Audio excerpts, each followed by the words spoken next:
Greetings and welcome back to the Casual Wargamer. Continuing my slightly late review of the faction focuses from Games Workshop for the 10th edition armies. Today is Chaos Daemons. Back under the Tyranid video, I said there are three armies that I don't like playing against. Tyranids, Knights, and Chaos Daemons. A lot of this stems from when demons were first introduced to the game, where they were just a little bit overpowered. Everybody played Khorne because Bloodletters were troop choices that had power swords, which back then denied MEQs or worse an armor save. You didn't really see the others so much, and it was just and being invulnerable saves, you can't reduce it. They are what they are. The big demons were extremely powerful and still are, I think. I think the recent couple of editions have tried to balance them out a bit more, but I still find that they are an absolute struggle to deal with. Some of the options are a little too good. Flamers had to be nerfed because they were too strong. I find the greater demons too strong, and the named ones, although you pay a lot of points for them, they have a lot of cool stuff, are really strong. I mean, out of those, you've got two in the likes of Be'lakor and Skarbrand, who deny invulnerable saves in addition to basically going, you're not having an armor save. That's a little too good, because they can literally just mop up the table and you can't do a lot about it. Demon saves are another thing that I'm not a big fan of, because there's no way around it. At least if you had something like the Null Zone Psychic Power, you could go, right, no invulnerable saves.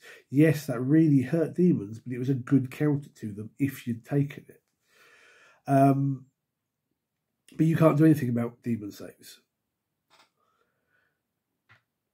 I don't know, it's personal experience, so take that what you will. I'm hoping that the 10th edition demons will be a little bit more, what's the word? Not balanced, but a little bit fairer to play against. So with that in mind, let's take a look at what they gave us. The first thing is the army rule, the Shadow of Chaos. So basically this is like the wave of chaos that's coming in off of whatever warp rift or whatever's going on. Your deployment zone is always within your Shadow of Chaos. If you control at least half the objective markers in No Man's Land, then No Man's Land is within your Shadow of Chaos. And if you control at least half of the objective markers in your opponent's deployment zone, then their deployment zone is within your Shadow of Chaos. Which is quite interesting in a way, given with the rules that come up, because you're always going to control your bit. But if you kind of lose control of the middle bit, but you do control theirs, there's this stretch of safety in the middle. It's a little odd, but it's quite thematic, this like tide of chaos rolling over the battlefield. And while your army is within your Shadow of Chaos, you have an easier time of battle shock tests, and you can get models back. So you don't necessarily, at the moment, as far as we can see, need the old icons anymore, the old banners. You just need to make sure your units are within your Shadow of Chaos to try and get models back. You also have the Demonic Terror rule. So your opponent takes a penalty to their battle shock test, and if they fail it, then basically they take D3 mortal wounds, like representing the unit models in the unit fleeing, or maybe having their heads explode from whatever demonic chaotic forces are flooding the battlefield. It's different. It's not what I had expected them to do, but it seems quite thematic and keeping with the direction that 10th is going, i.e. battle shock being quite primary. The next thing there was the detachment rule for the demonic incursion, which is warp rifts. So with this, your Legion's Demonica units can set up within the army of Shadow, when they're coming from Deep Strike, 6 inches rather than 9 for an enemy unit. This is quite big. Depending on what the units are going to be like, I can see, demons being a very strong assault-based army on this, because you're going to be well within range to potentially get any charge in that particular situation, obviously dice willing. Then you have a demonic pact rule. So this doesn't necessarily apply to demons, but it is the old traitor, heretic Astartes armies being able to take demons. Although in the example here, there's no sort of generic, so it doesn't look like generic Chaos Space Marines can take demon allies, but your World Eaters can have Khornate, your Thousand Sons of Zenith, Death Guard, Nurgle, and oddly, because we don't have an Emperor's Children separate army yet, I fully expect it coming in this new edition. If your Warlord is Lucius the Eternal, so basically you're playing Emperor's Children, you can take the Slanesh ones. Now that we know from the previews and the leak that you can put certain amount of models in strategic reserve based on the size of the game you're playing, this has got the same thing. The question that comes to my mind here is this on top of that? If you're playing Chaos, if you're playing World Eaters, for example, and you can put 250 points worth of strategic reserves in, could you put 250 points worth of demons in Deep Strike because that's what they do? Or is this still part of your strategic reserves limitation? I'm assuming it's combined. So, for example, an incursion game, 250 points, it's 250 points whether you're putting something strategic reserve or you're taking demonic allies. But, we shall see. The first preview they give us is the Keeper of Secrets. Obviously, trying to compare this to the current one is a little bit difficult. It doesn't look initially like it's hitting quite as hard. It has the damage, but the AP doesn't seem quite so bad. It's hitting on 2 pluses, and the strength is good. You're probably wounding on 3s, if not 2s, but it looks to me like you're getting your armor saves.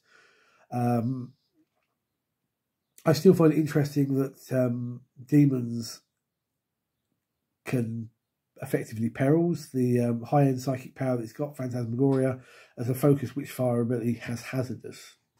When you are made of the warp, how does the warp burn you out? I don't know. What else do we have? Demon Aura Slanesh is an aura, so friendly Slanesh demons within 6 inches improve their AP by 1. That's nice. Suddenly, I think that's making Slaneshi demons seem like demonettes a little bit better. And anyone who tries to attack you gets -1 to hit. That's quite nice. It's thematic. Again, in keeping with Slanesh, it seems quite fast with a movement of 14. It does have a 5-up armor save, but it has a 4-up invulnerable. So it does look like demon saves are gone, which, as far as I'm concerned, is a good thing. But then I don't think it's going to be the same as it was. So it will probably balance out fair enough.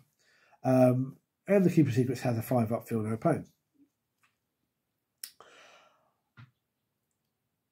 Doesn't seem too bad. It's all going to depend on the points, though.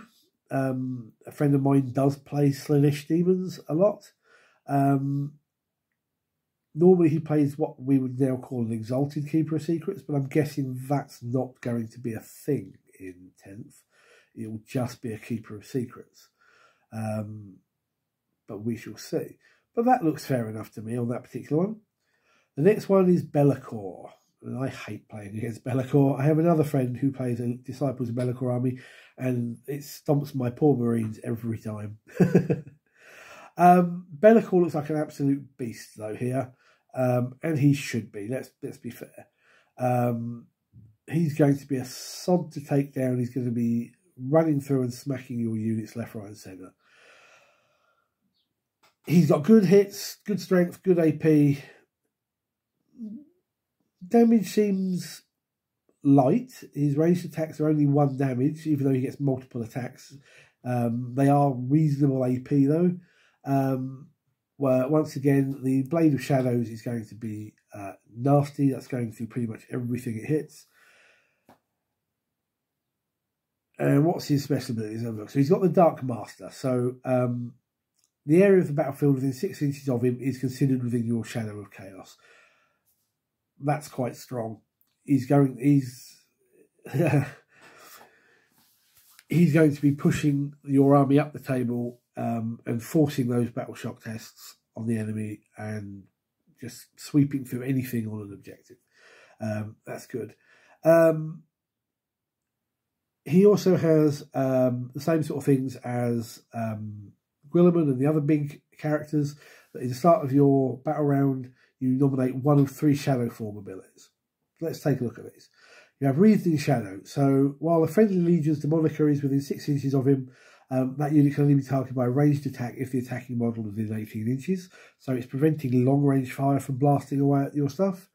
You can have Pall of Despair. In the battle shock step of your opponent's command phase, if an enemy unit that is below its starting strength is within 6 inches of Bellicor, that unit must make a battle shock test. For the purposes of this ability, if a unit has a starting strength of 1, it is considered to be below starting strength, while it is on its last, when it has lost 1 or more wounds. Okay, that doesn't seem overly powerful, but it could be enough to shift a unit off of an objective or force mortal wounds, because obviously you're going to be within the shadow of chaos due to his Dark Master ability. The other one he's got is Shadow Lord. While a friendly Legion's Demonica unit is within 6 inches, you can reroll Battle Shock and leadership tests taken for that unit. He's going to keep you alive. He's going to keep your demons going. I really like Bellicor, the looks of this. He's still going to be a beast on the table. It's going to remain to be seeing him in play to see whether he's still as nasty as he is on the 9th. So, yeah, it's going to be tough to see. But he looks like a beast.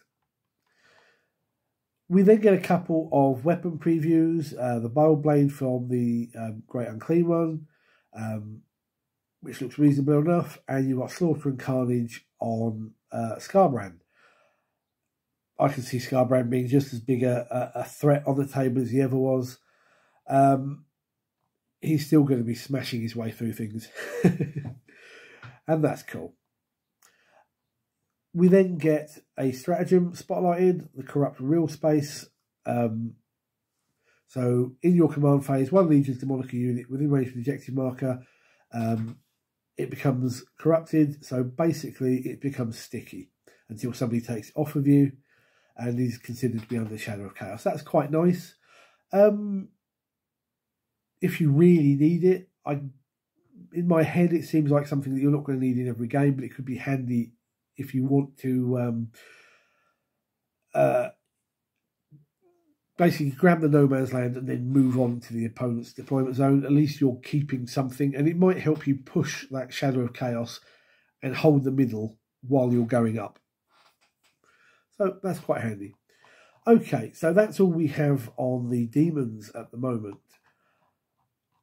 Right now, I don't feel, having seen what we have of 10th, too concerned. I actually think they do look a little bit more balanced than they are at the moment in 9th.